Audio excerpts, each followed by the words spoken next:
full moon in Scorpio on the 7th of May. To paint the scene, I was out the front. I got like a little barbecue that I've been using as like a fire pit. And it was like, the moon was like, wow, it was huge and bright. And it was like, intense. It was amazing. And my feet were warm by the fire. And I was eating a vegan ice cream when I was writing this. It starts, talking to the moon. You hear me, don't you? You hear my cries. You hear my laughs. You hear my truth. And you hear my lies. There is nothing that can be hidden when placed in front of a fire and the full moon. Let it all out. Let it all go. Allow love to cultivate from your core and spread like wildfire. Beautiful wild woman, you can never settle or be tamed. Like fire, they come for your warmth and leave with burns. Because no man can tame a fire, a wild woman like you. I've written a poem. I called it A Teenager in Wales in the 1950s. Newly awake, I lazily watch as the moon slowly fades from Saturday's sky. Pealing church bells, hammers on ingots ring out an industrial lullaby. In the kitchen below, a poker scrapes and the blower puffs out smoke. Gas lamps hum and frail mantles crackle, and the house begins to glow. As I slowly emerge from my cosy bed, I know full well how my Sunday will be. Kettles boiling on the hearth, use the best china for our tea. Delicate patterns etched on windows, curtains that stick to the cold frosty glass. The waft of lamb in rosemary roasting, a pot of veg that waits on the hearth. The Sabbath over, too soon Monday, strip the bed and fill the tub. Water boiling, blue bag whitening, starch to stiffen, soap to rub. Twist the dolly, squeeze and scrub, wash and dip, wring and rinse. Lift the pole and raise the gline, watch the wooden pegs, don't pinch. Tuesday's the day I fold and press, heavy irons on the fender. Pull up the clothes rack to the ceiling, careful lest the pulley slip. Wednesday set aside for baking, sift the yeast and knead the dough. Stand in a bowl by the fire till risen, cut and roll, pack and score. Thursday, and it's off to market, meet with friends from far and wide. Friday's payday for them with jobs, them without, stay home and cry.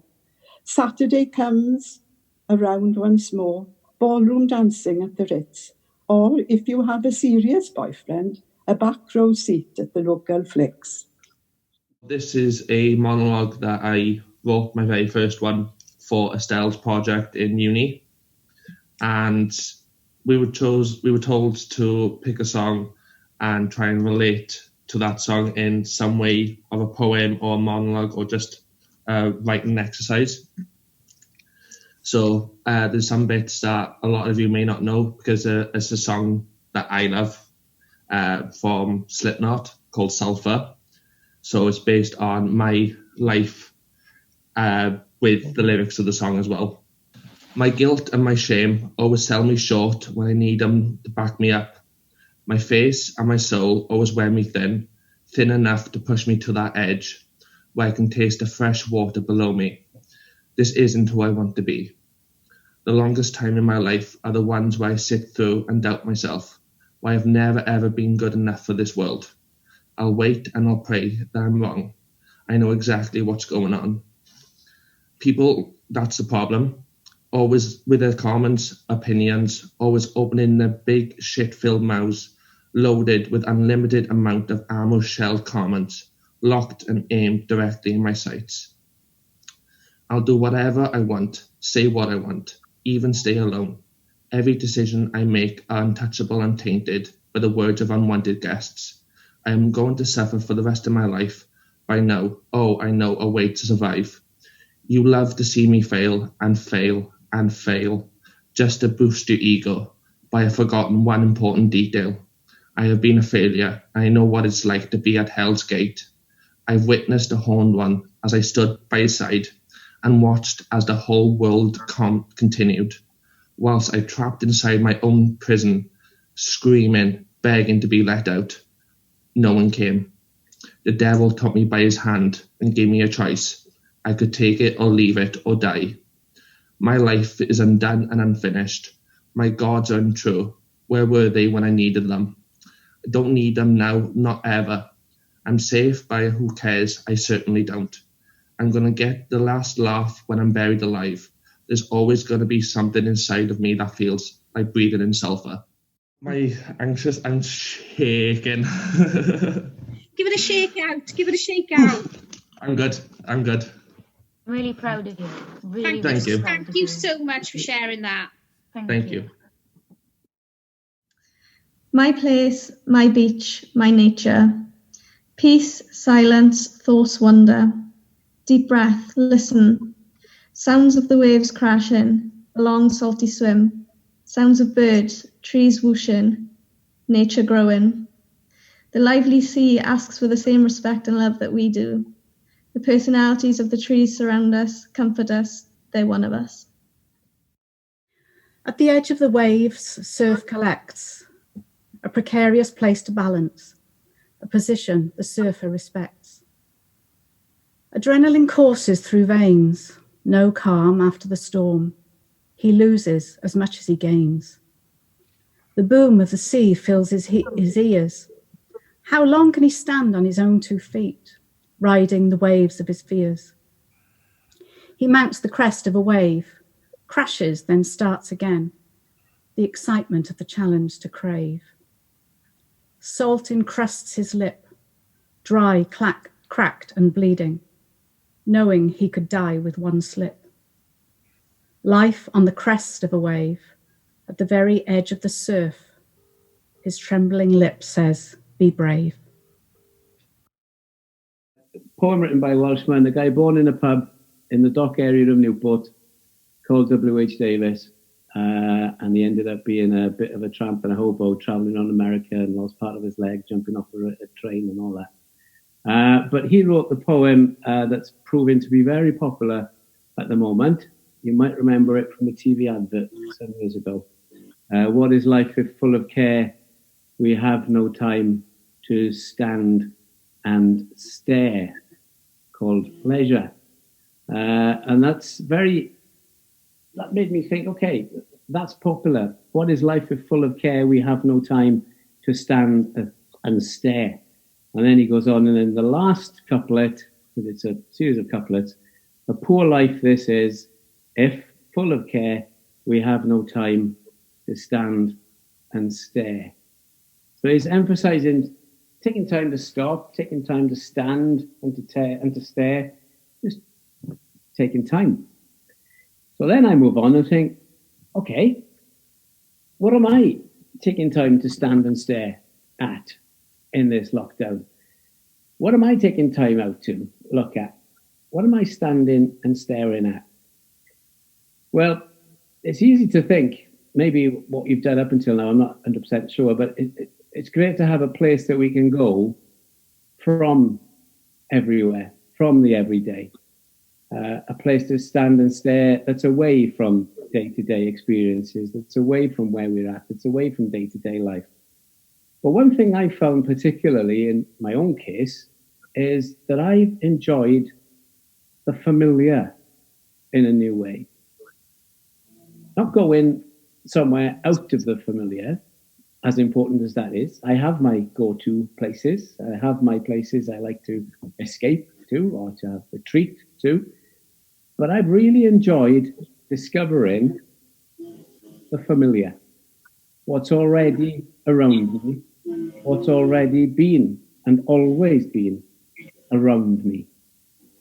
And I thought, okay, let's spend some time looking at what's around us, where we are, not where we're going to, not where we're running to or escaping to, not those kind of places. We've done that. But let's look at where we are and how can we discover the familiar. How's that happened in my case? Well, one of the things, living in a flat, it's easy to stay still and not move for hours on end, which is even worse after you've eaten. And you kind of vegetate and possibly grow roots, and you can not move for 10, 11, 12 hours if you're not careful. So I thought, right, I got to do something about this. I got to get out and walk. So I've walked pretty much every day for the last 4.5 weeks. And I really enjoyed the benefits of walking, because obviously there's a health benefit. But what it's done is that I spent most of my life in Llanelli. I wasn't born here. But I've seen Llanelli in a way that's completely different. And I've gone to places in Llanelli that I haven't been to since I was in school. And I haven't seen for 30, 40 years. So they're familiar. They've always been there. But because of this lockdown life, I'm seeing the familiar in a new way. I've walked streets I've forgotten existed down parts of Llanelli. And I've seen a stream in the middle of town that I didn't even know was there, or I'd forgotten was there. But it's always been there. And it's only a few hundred yards from where I'm actually sitting now. So I'm going to spend some time discovering the familiar. You've all got your familiars, different to mine. Maybe similar to mine, but certainly different to mine as well. So, and that's why I sent that poem out beforehand. Doesn't matter, you weren't expected to study it and do anything kind of homework-ish about it, but just that if you had a chance, you had a chance to look at it. And when I'm introducing the theme of the familiar, I'm going back to about 200 years. Oh, there we go. I'm going back about 200 years. There's the poem written by well-known William Wordsworth. So instead of looking at contemporary poems, instead of looking at poetry that maybe we've done at the moment, let's look back at somebody else who's a fairly well-known poet. We might not be actually familiar with much that he did since leaving school. Earth has not anything to show more fair. Dull would he be of soul who could pass by a sight so touching in its majesty. This city now doth like a garment wear the beauty of the morning. Silent, bare, ships, towers, domes, theatres, and temples lie open unto the fields and to the sky, all bright and glittering in the smokeless air. Never did sun more beautifully steep in his first splendour, valley, rock, or hill. Ne'er saw I, never felt a calm so deep. The river glideth at his own sweet will. Dear God, the very houses seem asleep, and all that mighty heart is lying still. Now the busy of life has slowed down. The inner world is now so clear. I see you, goddess. I see you, child. I see the adult every day, and from the shadow I usually hide. There is nowhere to run, no place to hide, where you're dealing with yourself stuck inside, dusting corners of my psyche, mopping floors of memories linked to trauma, rearranging pain and planting flowers of love and compassion to replace the bitter and forgotten. Taking time to make time for my inner child, I ask her, what do you need? How can I help you? What do you need eased? Usually a nap, some cake, and a good cry. Speaking with my goddess, a bright gold being. She loves all things pleasure, loving, and beauty. She knows what she wants. She tells me constantly. My adult is always practical and gets things sorted. Doing the dishes, clean the bathroom, bills and cooking food, chores, life admin are sorted. Now, my shadow, a dark, temptress character. She's the tricky one. What she wants isn't always orthodox, but having her around is vital. I know the beast within me, in case she is needed for battle. She roars and she howls, and she will never allow me to be disrespected. This team of majestic weirdos is what makes up summer. There is nowhere more familiar than 96 pixels per inch, 26 lines of acid-ruled A5 pages. These voids used to fill me with dread, but the blank page is the space I know best. Lockdown life. Feel what you feel. Allow it, accept it. Amplified thoughts, feelings, emotions. Is that because the major distractions are no more? Use the time to grow, learn. Face it, don't run. Work through it, don't turn. Positive in every negative, a diamond in every dirt, and this will be just that. The fresh smelling haze of number 44's paving stone, silent busy road, heart beating in the shadows, where old habits disrupt the silence, rabbit holes of reliance sit a void, no time as the haze of number 44 diminishes. The familiar me I thought I was turned out not to be me at all. A huge aspect was a limbic lizard, which proved to be my downfall. All my negative patterns held in my aura and in my soul, repeated constantly throughout my lives, and prevented me reaching my goals.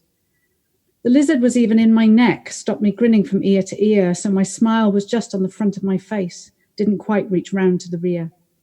Abandoned, rejected and hurt for being different, he was then cast out. Never belonged anywhere else, screamed silence, so he couldn't shout.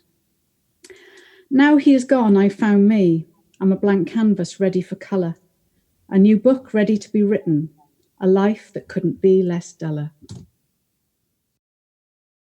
What's my familiar? Is my room familiar? Is this group familiar? Am I familiar? What is familiarity? Is it just a good memory, a good place? In fact, is it good at all? Does familiar mean just something you are used to? Something you just can't seem to change? Or is it a safe place? Is my familiar important to you? It's for me, about me, it's mine. So I ask you, what is my familiar? It's me. As quite a few of you might know, I grew up in quite a dysfunctional but a happy home. And from the age of 6, I knew that my parents weren't my parents, that they'd actually adopted me, but they couldn't give me any information. So I was quite happy with that. And they split up anyhow, and I moved on. And it was fine. I had a good life. But I always, you've got no idea who you are or where you come from. And it always bothered me. And then I did look into it when I was married with children, and I felt, well, my children need to know where they've come from. So I did work hard and did a lot of investigating, and I did discover who my mother was, and she was Welsh. So that was good, and a nice family. I'm quite happy with that. But, and I was in my mid-30s now. I had another 40, 50 years to go, and there was no clue. My mother had died. She hadn't told anybody who my father was. So it was absolutely a hopeless task. And then when I was in my late 70s, my children did a DNA test, more or less for themselves, not for me. And when the result came back, it was absolutely amazing.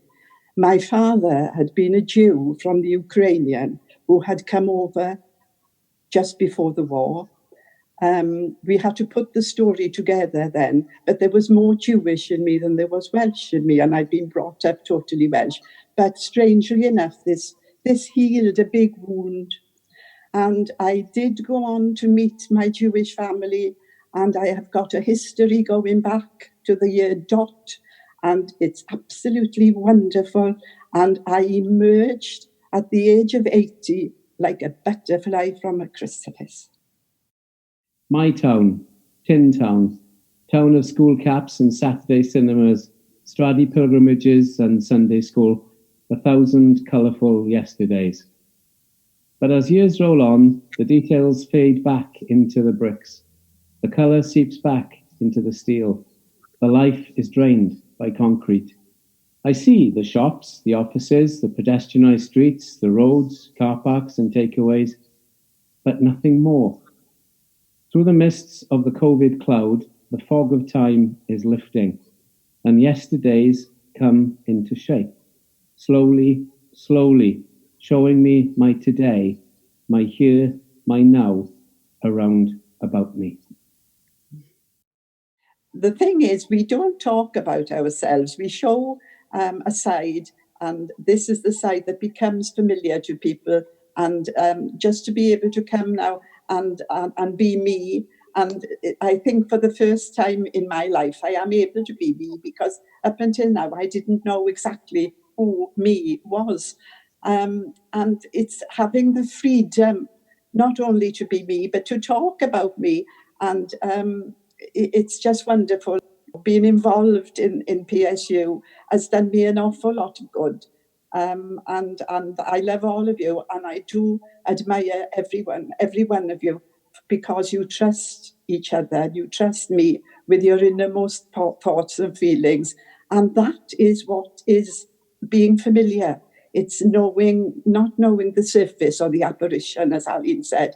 It's just knowing the person inside. And I think I know you all inside and out. So thank you very, very much for sharing.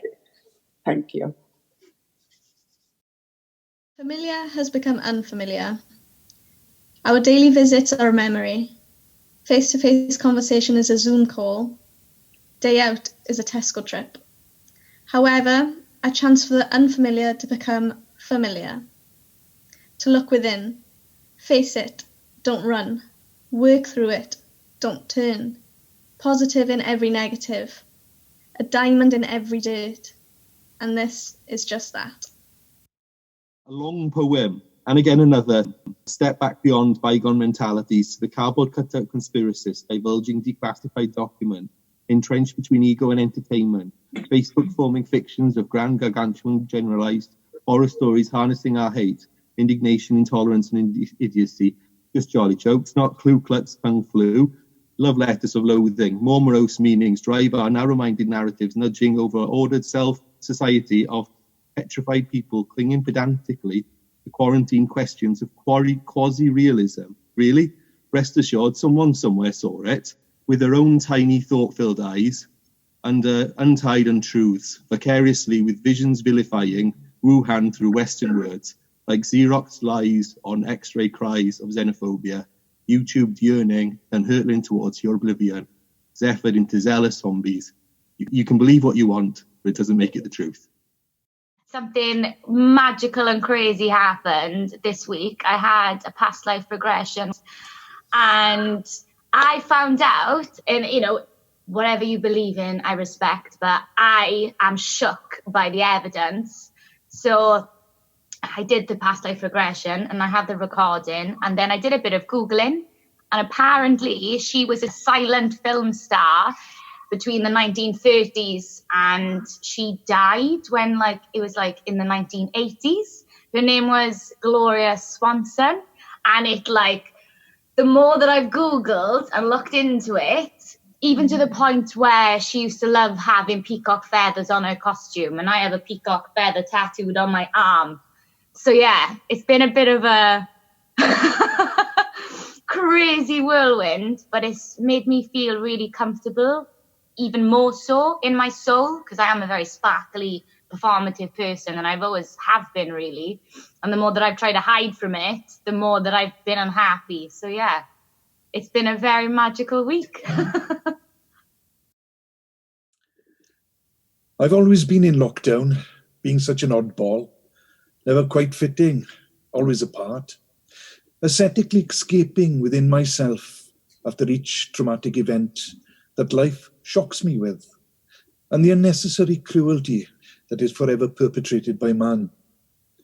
I've occasionally risen my head above the parapet, dodged the bullets, even shown my teeth, before soaring away from it all as a bird of the air to my safe nest of salt. I predicted this one to my friends and the like, who flippantly dismissed my pessimism from having watched too many UFO videos on YouTube. But the odds of history and time itself promised a catastrophe of sort. A war, famine, pestilence, some utterly devastating event. Even alien invasion was a remote possibility. After all, it had been quiet too long. We were in that uncertain time of this century where such events were long overdue. At first, it was just a whisper of something on the other side of the world, unreal to this safe, remote harbour of the West. The panic of those in power having to store their ideology, acting out of character, awoke us all. It arrived through the hubs of travelling commerce, like the Black Death, creeping tentacles, droplets of contagion, scything the innocents and the vulnerable. Some prayed in fear that their vengeful God was smiting them for their undeclared guilt. Unsuperstitious, I became witness to another event caused by man, hell-bent on his own destruction through one means or another. It brought out the good in many, altruistic individuals sacrificing themselves in order to save and assist strangers. I saw a community caring for the less able, while politicians prevaricated in their bumbling confusion, recording their impotence through cold platitudes and indifference to the doctored numbers. As one of the restricted but permitted 10, I attended a family funeral and watched the medieval scene of the grandchildren, masked and gloved, bear their loved one from hearse to the grave, dispatched by the briefest of words, unbefitting their facially hidden grief and inability to console or touch each other with their love before retreating home to our lockdowns. Sitting in my garden under clear blue skies and the warm spring sun, I look out at the empty sea and down at the unnaturally quiet, once industrial town.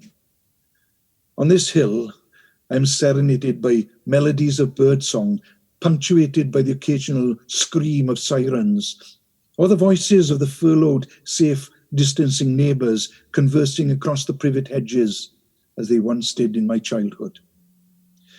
I watched ghosts walk past our house in the early days, strangers discovering their legs to walk their dogs. Like the politicians, they ignored dealing with the resulting excrement, preferring to throw it bagged or hang it in the trees or on the footpaths where others have to clean up the mess when they are gone. There's going to be so much shit left to spin when, if this ends. As I said, I'm an oddball, used to years of lockdown, listening to the decades of all governments spinning their shit and kicking it into the trees. Let the children remember the marginalised, those without parents, limbs, homes, food or hope. Let them remember challenges, how to do without, how to make do with, how to share pain, love, shelter, food, hope. May the parents remember how to tell the children about the pain, love and hope. And those that do not have should not be judged. When we are young, mountains emerge from we know not where. As we mature, those mountains become beautiful, peaks of the soul, allowing an avalanche of picturesque poetry to slide down a smooth white page. Fear of suffocation, fear of falling into a crevasse of snow words that push up through those snow words. Think of your dark days, but colour them with blue skies. We are every motion. Remember, life only throws at us what we can deal with. It seemed so easy just to let go, to allow things to happen when you wanted not to know. So what changed to ensure that things did not overwhelm, overcome? Anything? Just a reluctance to stay and be cut up for someone else's pleasure, to make a stand, take their measure. It is not easy to make this work when everyone else is bowing to pressure. All around I can see the weak. Their feelings are not such that I can speak. Their private thoughts are not broadcast wide. They're private, as the word implied. My feelings can best be shown, not heard, so nothing is not known. All is open, above board, so to speak. Nothing mistaken, nothing weak. So on with the campaign, with perhaps one adherent to gain. Another escapee, same colour as me, leaping for freedom, for action personified, with the slogan, one for all, carrots unified. High hill mine, safe with comforting thoughts as a summoned by the sunset and the memories I made the most of, pretending I was exploring the greenery of a fairy tale universe. I am content with the company of imaginary critters who talk to me in human tone, recalling my favourite animal characters through film, television and books. High Hill Mine, an accurate place to imagine their company. When I was heard, when I was seen, a feeling of power fell into my hands. It was the first time, leaving every time behind that I tried and I sighed and people said, no, you can't, and no, you don't have a choice. I can finally speak and people are listening. Is this what it feels like to be real? Can someone actually see me this time and notice how I truly feel? Every other time it was a lie and a joke and a sinking feeling of irrelevance. But this time, I was important, I was noticed, I was real. Live now, my friend, for now is all there be. Tomorrow never comes. Yesterday a memory. A future you may rearrange. Your past you will never change. Live for now, my friend, for now soon disappears. Clouded in your labyrinth, locked in store for years. Live for now, my friend. What if now were your last? No future left, only your past. Your last second to live. This be your end. Your tomorrow's all gone. Live now, my friend. Why did we not get our Hogwarts letters at 11? Simple. We are already capable of magic. Magic others cannot perform. Doctors spare lives, writers motivate readers, musicians warm our souls, artists frighten examiners with faith, courage and love. We have been witches and wizards the whole time. One moment in our lives leads seamlessly into another. Immerse or escape. If not now, then when? Do I stay or do I go? Within or without? Here or there? Now or then? Now or now or now? Being here, overcoming fear, a continuation of learning, of returning and yearning, ebbing and flowing, dulling and glowing, the gift of being, my soul I'm seeing, coming to this place, discovering so much space, full of love, joy and light, my core, my now, my might. My mind gets lost and found in music. I construct new beats, new timelines, new skylines, new ways of telling tales, of meeting myself, of teaching myself, of carrying messages, of passing on lessons, of finding my way home. I read yesterday somewhere digital, I expect, that our soul's journey home via the Milky Way. I like the idea of this. It makes my issues feel so minuscule in the grand scheme of the divine, that time is never how we really know it, and my music is my love letters to the sky. Cressie's Italian Cold Town Cafe, where my Nana and me sit together, a roast dinner each, because there's no way she's sharing, and I'm tiny, but she says I'm a bottomless pit. I've got hollow legs, and I'm fueling up on the best beef, secret recipe gravy, part Welsh, part Europe, part magic, and mash I've been searching this world for my whole life. And in this Italian Cold Town Cafe, you can see scent sitting in the air, dancing with smoke and steam, a ceremony of tea and coffee that honours and changes culture, that whispers stories in your ears. And the greying man with the fierce forearms carrying scriptures of his travels, proud of his pearly whites, which I suspect are false. The sun sat in his eyes, he's bang on time, ritualistic-like, just as I finish my last bite, presents me with my silver stainless steel Sunday orb-like dish that reflects the universe's messages, housing my cherry pink gelato, and wipes the tastefully tattered table and winks at me first, then at my Nana, who's so ladylike. Everyone calls her Mrs. Morris, respectful-like, but deep down she likes a flirt. Deep down she has many stories. Deep down she has loved many men. Sometimes our bill was already settled. Every time I'd leave with a paper bag filled with sweets, rhubarb and custards, raindrops. 2. Nana got arthritis, trips to town stopped, but every Thursday was a special treat from Peter's Green mobile van shop. His breaded ham was lush. He sold lucky bags for the kids. Nana would try to bind Woodbine on the sneak, but I always clocked it.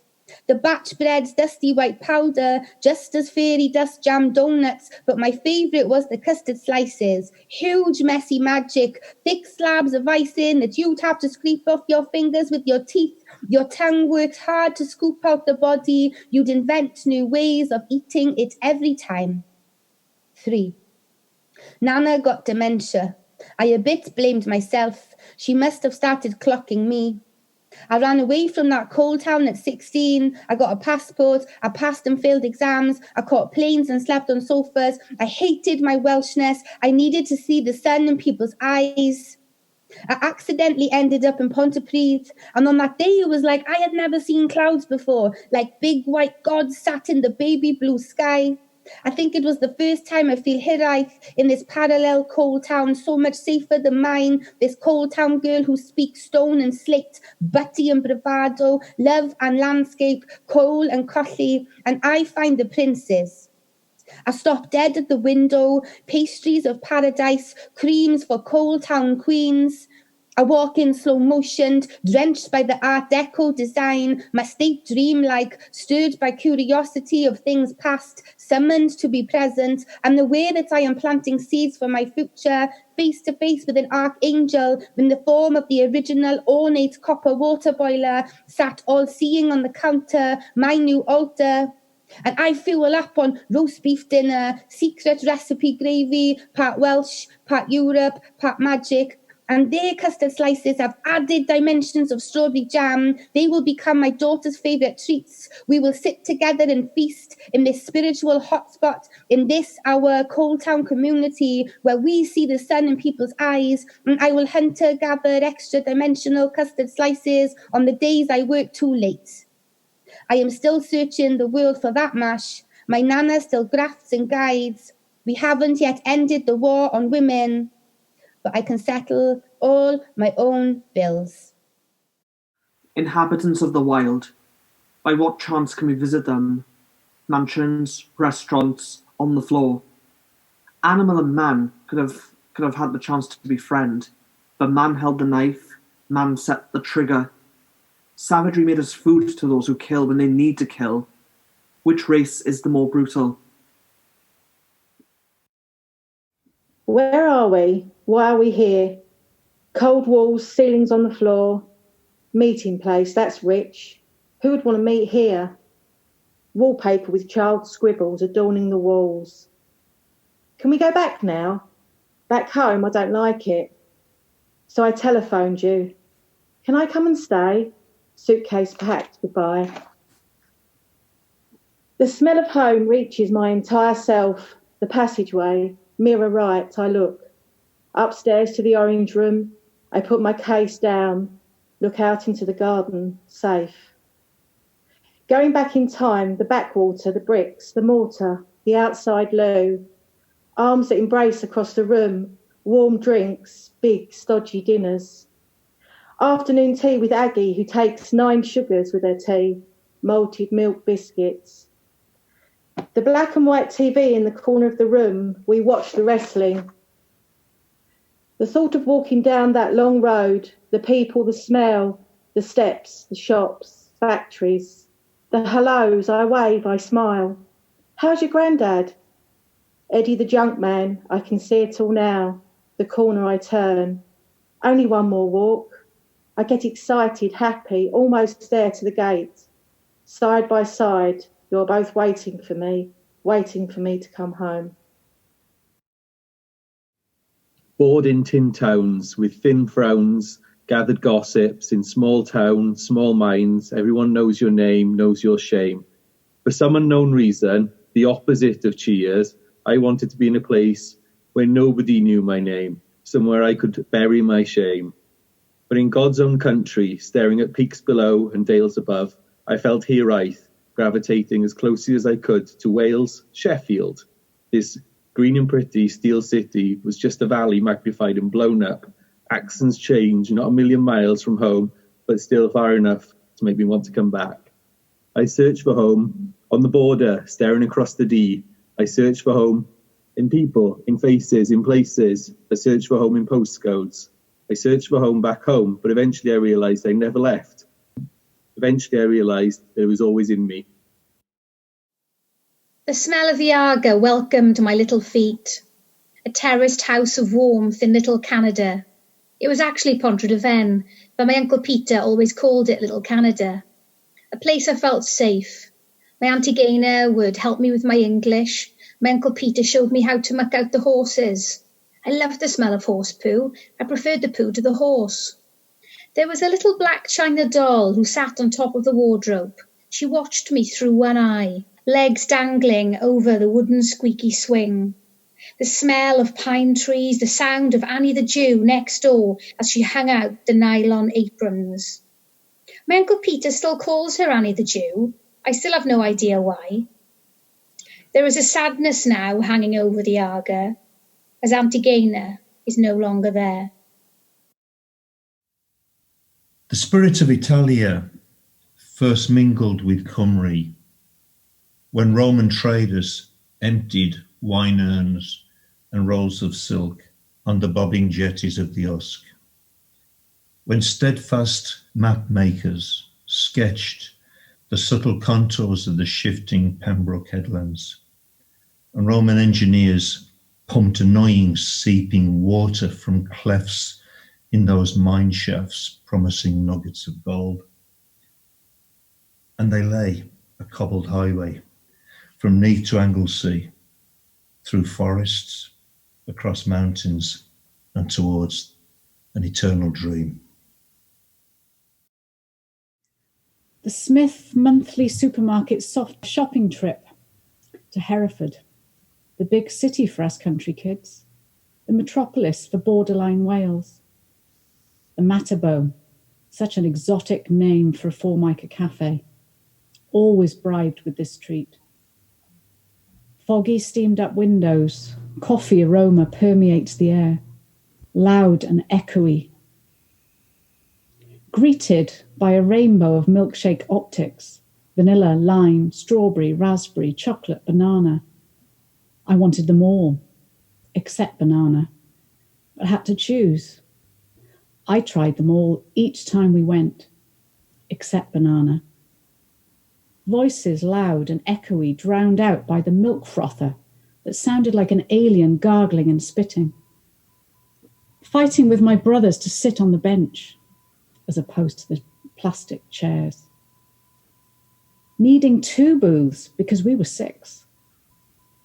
Flowery white baps, flat and round, bigger than the whole of my hand. Being lifted up so that I could see what the choices were. I used to choose sliced egg, despite of the grey in circumferences.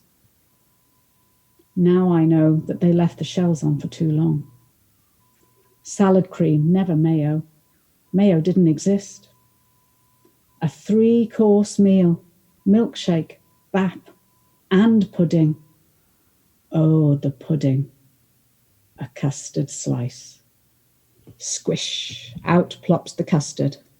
Lick quick round the edges before more falls. Learning the art. Failing the test of elegant dining. Sucking the iced fingers. Leaving some under my nails for later. Until I'm cleansed in the tiny toilet at the back of the cafe. Clean and replete. We argue again. This time, who will put the change in the slot of the dog's head outside? The dog that is tall as me.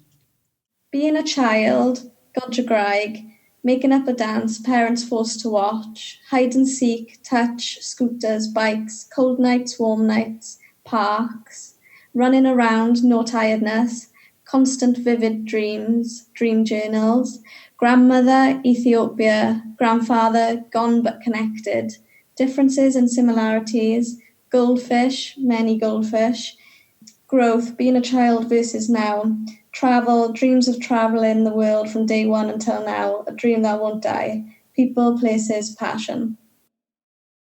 She was the mother of mothers, my gran. Mums, we all called her. House full of kids every weekend, thundering through the passage to the parlour.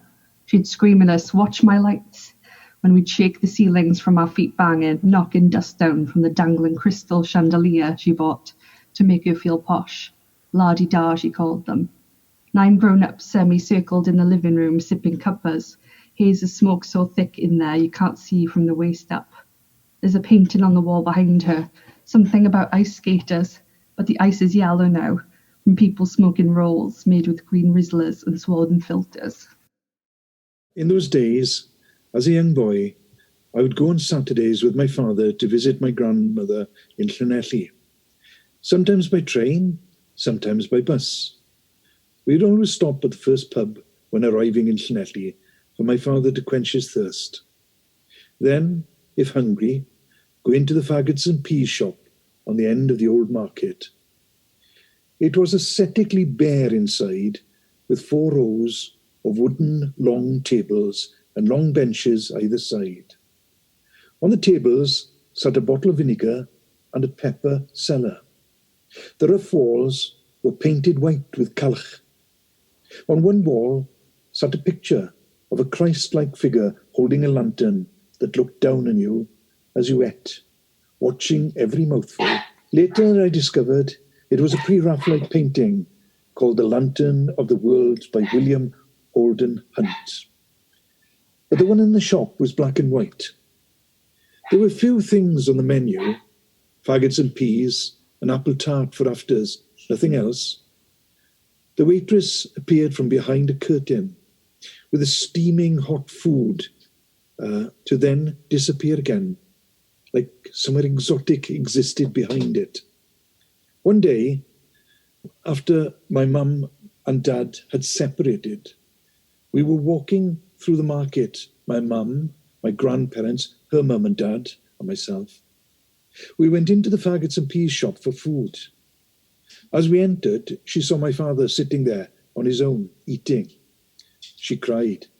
There was a huge fuss. I watched the whole situation and wondered what the man in the painting thought about the kerfuffle in this monastic place where we had come to eat. Blue skies, the colour of Africa, mountains and plains, the smell of rain, smell of charcoal being made. Excitement, small, 2-day travel, aeroplanes, leads to heat, playing, fruit trees and freedom, rugby and swimming pools. And then back on the plane with my small little suitcase. Until the next time.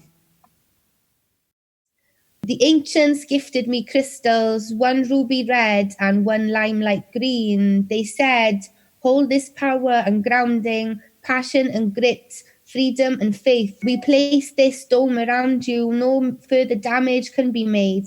Know that you are brave. Know that you've got this. Know that we are watching always and answer the door. Jesus is knocking.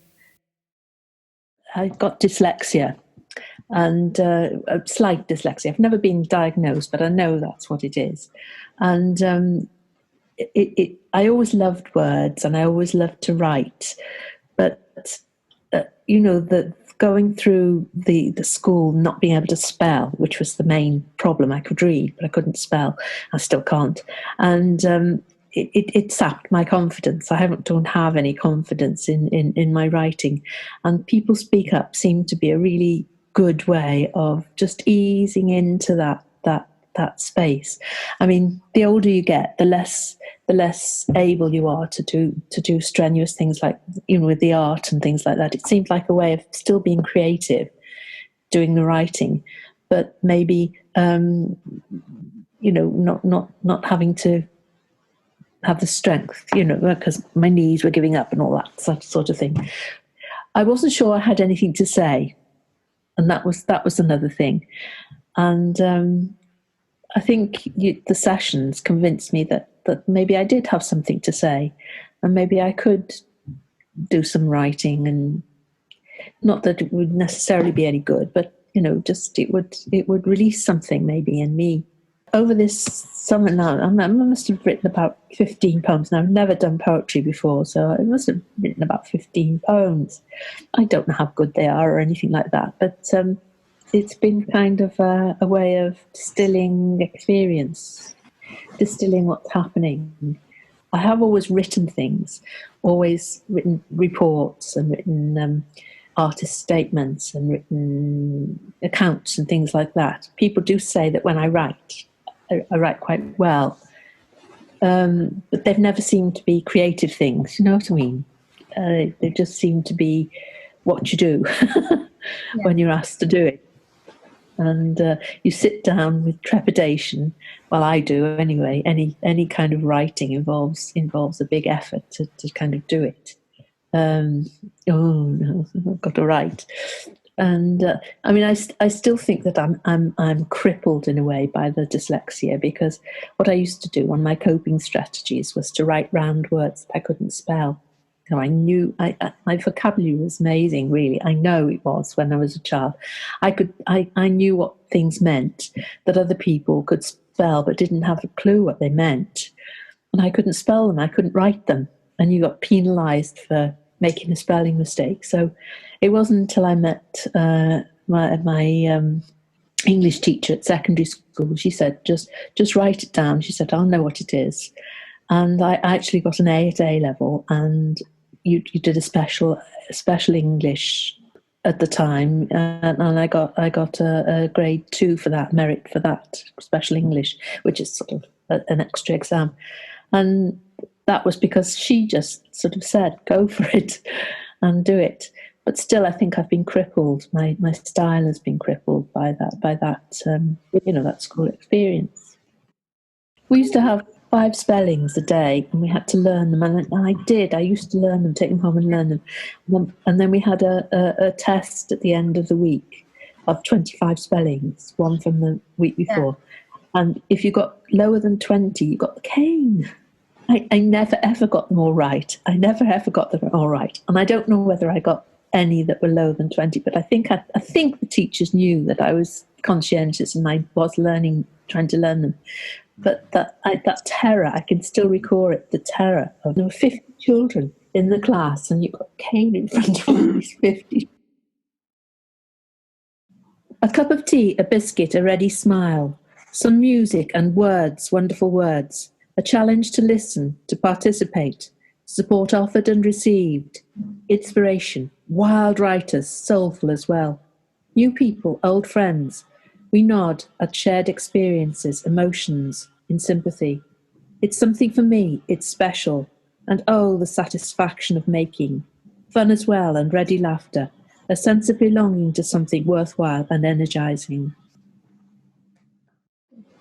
Yeah, I'd like to say that from day one, really, with Eleanor, I've been involved with much more than I thought I would be, because we've done the dementia. We've worked with elderly. We've done all kinds of daft things in a way, but they've been very, very enjoyable, very productive, and it's not just caring and sharing with ourselves. It's caring and sharing with the community, which I think is so beneficial for those who are less fortunate than ourselves, really. And they got so much out of it, Eleanor, didn't they? You know, with the music, with whatever we were doing, it was great. And not only that, it certainly gave me a feeling of pride to be part of People Speak Up. And okay, there's been times when I haven't been able to join in because of my stupid body, but I miss it terribly when I don't go. And that's life, isn't it? But we have an awful lot to thank Eleanor especially for. Yeah. Because without Eleanor, we would not have this situation. We would not even be Zooming today. I mean, I came along because I'd withdrawn from life, basically. When I came along to that Our Town project, I don't enjoy the best of health now, and by doing this on Zoom, you're still keeping us connected with each other. You're still keeping us inspired and to do things. It's a fantastic project. And we've all said the same, we wouldn't have had this network of people that you can bounce off and use as a font to draw inspiration from and ideas to work with. And it gives you a purpose. It's lovely. I hadn't really mixed for almost 20 years. Speaking to strangers who all seemed to have survived one trauma or another made it easier to speak. The fear of overpowering people with all the pent-up energy of things thought but unsaid was quite daunting. I was warmly surprised to find an environment of trust where judgment and, thankfully, ego had been dismissed, so that the group became a font to dip into, to fuel the imagination, to offer a catharsis of emotions and pent-up thoughts, a positive creative environment for those who don't necessarily have an outlet for such. The group is considerate, encouraging, allowing all kinds of non-judgmental expression to flourish, whilst assisting in the mental well-being of those recovering from life's trauma to share together. We are people, we come together, share time, share space, share place. We are people, empowered, resilient, open, closed. We are people, we meet, we speak, we listen. We are people, speak up. Professional and personal, a place of expression, reflection, connection. A zone of no judgment, open arms full of welcoming beings. Like a tree, growth has taken over, allowing my roots to sprout in all directions. If lockdown returns, the connection continues. Zoom will be our best friend and the creation never stops. No changes are to be made. The exploring and the learning of our stories and lives must continue to flow. A place, a space of expression, reflection, connection.